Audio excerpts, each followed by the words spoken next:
Hello, everyone. This is Alexander Lucard, and I am a system administrator for the HMIS system here in Montgomery County. In today's training, we are going to be looking at the importance of the housing move-in date. It's a very important HUD-mandated field in all of your HMIS records. However, it is one of the most overlooked and one of the pieces that data entry users here in Montgomery County forget to do. So in today's training, we're going to show you exactly how to do it correctly, where to find it in HMS, and also a little bit about why you need to do it. Now, there are 3 dates you have to keep in mind with a client. The first is the referral date. The referral date is the date that the client was referred to your program. While there's no actual field called referral date in HMS, it is an important date to remember. It's also maybe something that you want to put in your case notes. Say, hey, client was referred to me today. We are going to try and start working with them. The second date you want to think about is the project start date. The project start date is the date that a client agrees to join your program. Now, the referral date and the project start date might not be the same date. So for example, if you get that referral at 4:45 on a Friday and you aren't able to get a hold of the client until that Monday, the referral date will be that Friday and the start date will be the Monday when they say, oh yeah, I'm happy to be part of your program. Thank you. It could be longer than that. Sometimes I'm sure you've had it where you're trying to get a hold of a client and they're like, oh, I can't talk right now, or oh, I'm at work, and they keep putting it off and putting it off. And so sometimes that project start date might be 2 or 3 weeks after that referral date. That's okay. We just want to make sure that we keep track of the differences between those dates. And then the third date is the housing move-in date. And again, this might be a different date. Housing move-in date is the date that they either lease up with your program or the day they physically move into your program, depending on what type of program you have. If you're a scattered site rapid rehousing program, for example, it's going to be the lease up date. If you actually physically house the clients in your PSH program, for example, it's the date they physically move into your program, your SRO, or your PSH, something like that. And again, all 3 dates may be different. It could very well be that they are the same day, but more often than not, they're all different dates. And so we want to keep them in mind, and we want to make sure that we know that they are distinctly separate from each other. And that's what we're going to cover in today's training. Today, we're going to show how to enter a family and how to do their move-in date. Now, the project start date's already going to be done for us. Let's go take a look in Client Point. And again, Client Point's pretty easy. We enter a few letters of the first and last name. We're going to be doing the Jetsons again for this training. We do 2 letters there and 2 letters there, first and last name. Minimum entry for maximum search potential. We click search. There's George Jetson, our head of household. We're going to click on him. We don't have to worry about backdating right now. And we can see as we go to the entry exit that the project start date is already in. So what we're saying is that 4/10/2021 is the day that George and his family agreed to be into the program, which in this case is Rapid Rehousing Family HSPs Catholic Charities. Which means the referral date might be before 4/10. It might actually be 4/10. It would have to be in the case notes or in however you are keeping track of the referral date in your program. Now, however, what we want to do is we want to go in and we want to enter the housing move-in date. We're going to say they actually moved into the program on April 21st. All right, so that's about 11 days difference, and that's okay. Because what we want to do is we want to just keep track of the time span between the project start date and the housing move-in date. The APR report, which we'll look at in a later training, actually keeps track of the difference between those 2 dates. And it's very important for not only your APR to be correct, but also your NOFA ranking. So we just want to make sure that we do this correctly. Now, there are 2 ways we can do it. We can enter the housing move-in date in a wrong way, or we can do it the correct way. I'm going to show you the wrong way first. You click on the pencil. We make sure everyone has a check mark because we want all active family members to have a check mark by their name. We hit save and continue. And if we scroll all the way down to the bottom of the entry screen here, making sure that every question is answered, All the HUD verifications have a green check mark, not red X or anything like that. Because remember, every question on the entry screen must be answered. This is a HUD mandate. If it's on the screen, the entry screen, you must have an answer in there, no blanks. We scroll down and we can see that the housing move-in date is right here. Now, we don't actually want to enter the housing move-in date on the entry screen. Why? Because the entry date, right, is 4/10/2021. See, the entry date is also right here, 4/10/2021. And if we put in a housing move-in date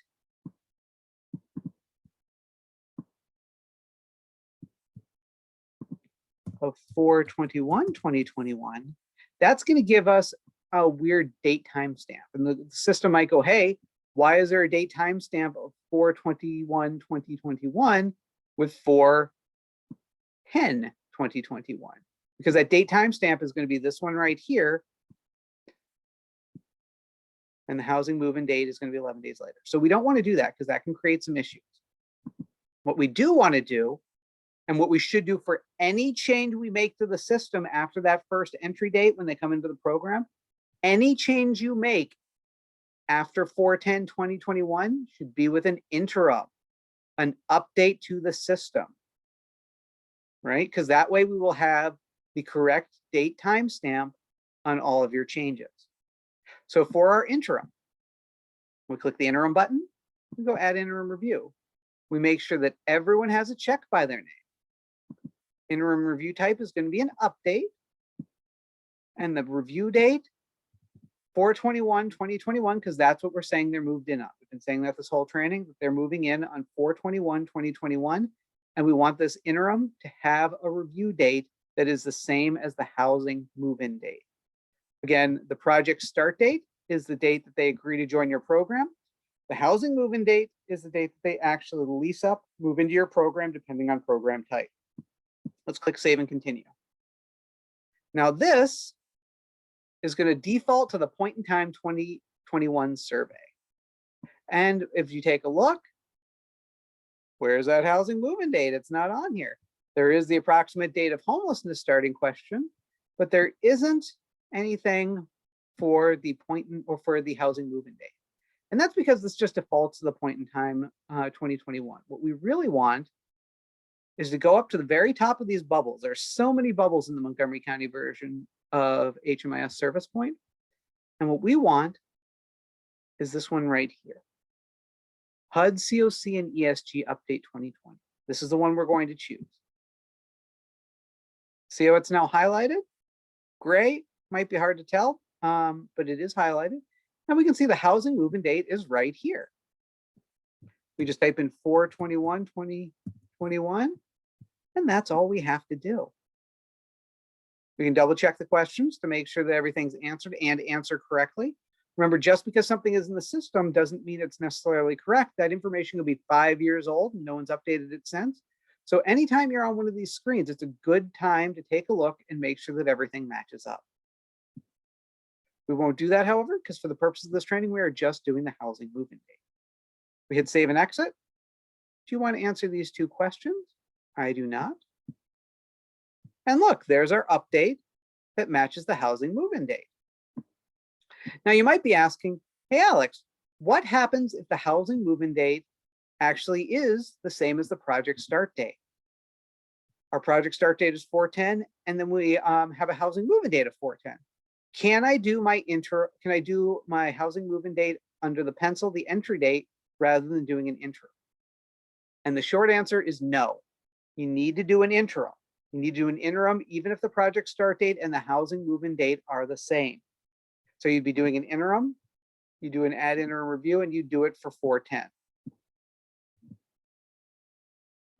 All right. So even if the project start date and the housing move-in date are the same, you still need to do an interim for the housing move-in date. It'll also get you in the habit of always doing an interim, because there are so many times when people go into that entry screen and start making changes, and that messes your entire record up. You never want to make any changes on the start date, because the start date is their information from when they first came in and said, yes, I want to join your program. Any changes to the client's record after that day needs to be done on an interim. All right. So we've done our interim for the housing move-in date, right? Are we done? No, there's still one more thing that we need to do with this family. And that's go over here to Shelter Point. Click on Shelter Point, and we're going to pick our provider. We know that we're doing HSP for Catholic Charities, so we can just type a few quick letters in here under the search box. And there we go. HSP family is at the top. We know it's a family, so we're going to choose family instead of singles. And that's always very important. Whenever we're in Shelter Point, we want to make sure that we're choosing the right provider. If you have multiple providers at your agency, you want to make sure you're putting them in the right one. So for example, in this case, we saw HSP family and HSP singles for Catholic Charities. We don't want to accidentally put a family into the singles program or vice versa. Now we have all these buttons here, buttons, buttons, buttons, buttons. And really the only one that you have to worry about with Shelter Point is View All. The reason I always suggest View All is because it lets you do all of these options here from one screen, and it also cuts down the amount of errors that you can make. With things like update confirmation list and transmit today's checkout list, if you make an error, it makes an error to multiple clients at once. Where if you do it with View All, it's only going to do it to one person or one family at the most. So by using View All, you cut down on your potential for data errors. So we're going to choose that now, View All. And we can see this is the bed list for the training version, the fake version of this program. We can see that there's already one family in the program, the happy little test family, and that the rest is blank. So we have plenty of room to enter the Jetsons into our program. Now, depending on your program type, you might want to put the Jetsons in here at Unit 1, Bed 4, and just have no blanks on the list.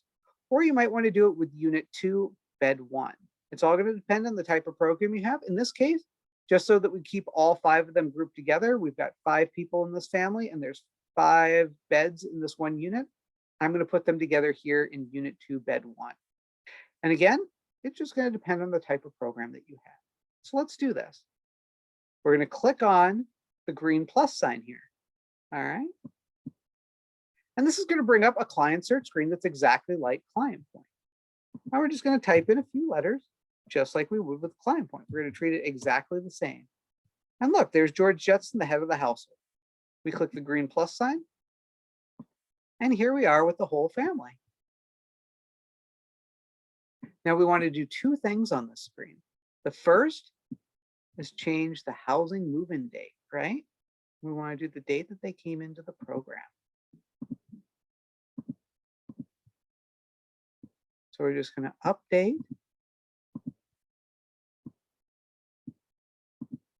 Right? We've got our date in here. And we can see that George is going to be under Unit 2, Bed 001. Now, we want to make sure that each member of the family has a check by their name so they get entered into Shelter Point 2. Just like when you're doing an interim, just like when you're doing an entry, just like when you're doing an exit, we want to make sure that every active member of the family has a check mark by their name. Right? And then what we can do is we can click Assign Unit. If we don't do Assign Unit, it's just going to put the family into overflow. It's just going to pop them down there into the overflow section. And while that's technically okay, I like to be a little neater, cleaner with everything. So if George is in Unit 2, Bed 01, I'm going to click Assign Unit and just put the rest of the family in order. Unit 2, Bed 2. Unit 2, Bed 3. Unit 2, Bed 4. And Unit 2, Bed 5. Now, again, this is an extra step that I like to do to make sure everything is unified. Really, all you need to do is to make sure that everyone is in Shelter Point. It's okay if they're in overflow because you can always sort by name and by household later. But I like to just group them just to make it easier, especially on people that are new to HMIS. And again, we just clicked Assign Unit, and we can see at the top, 2, 1, and now 2, 2, 2, 3, 2, 4, 2, 5. We click Save and Exit. Do we want to do this? Yes, we do want to. And there we go. Here are all the Jetsons entered into Shelter Point. And we can see that they're entered by their housing move-in date. There they are. They are actually housed in our program, whether that's lease up or physically living at a program. Either one is fine. We can get information by the family. And then let's say we had accidentally, or not accidentally, just chosen to do them as overflow family, which is the default. You know, you can always sort by client. And see, now they're all grouped together this way too. The sort function is really, really helpful here on Shelter Point, especially if you have a large program that's like 300 people. You can sort them by that. You can sort them by room, floor, bed, however you want. And that, my friends, is all you need to do for the housing move-in date. We've done their interim on the entry exit, and then we've put them in to Shelter Point here. After you've done both steps, you have completed the housing move-in date correctly. If you're not sure about whether you've done the housing move-in date correctly or not, I'm going to show you a quick little thing right here. We're also going to do this in more in depth in a later training, but we click Reports. We go to COC APR. We're going to choose our program. All right, we're going to choose HSP Families. And let's just do it for the year so far. I don't know when the test family came.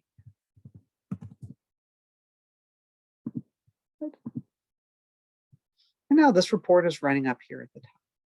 If you're impatient, you click on the magnifying glass and push it forward a little bit.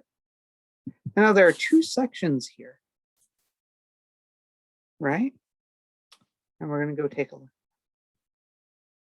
We want to look at 7A and 8A. So we can see here, how many people are served in your program? 4 adults and 4 children for a total of 8. I know that the tests were 3 people and the Jetsons were 5. For PSH and RRH, the total people served who moved into housing. How many people have their housing move-in date? That's what this question is right here. We click on the 5 and it brings you up a screen. Hey, look, all the Jetsons have a move-in date. And that means the tests don't, or the tests would be showing up here. They'd be showing up under the 5. Because again, Jetson has a move-in date. The total, 5 Jetsons and 3 tests. So we know that the tests don't have their move-in date. And it could actually be that they haven't moved in yet. And if they haven't moved in yet, hey, perfect. Because we only want to put a housing move-in date once they actually have moved in.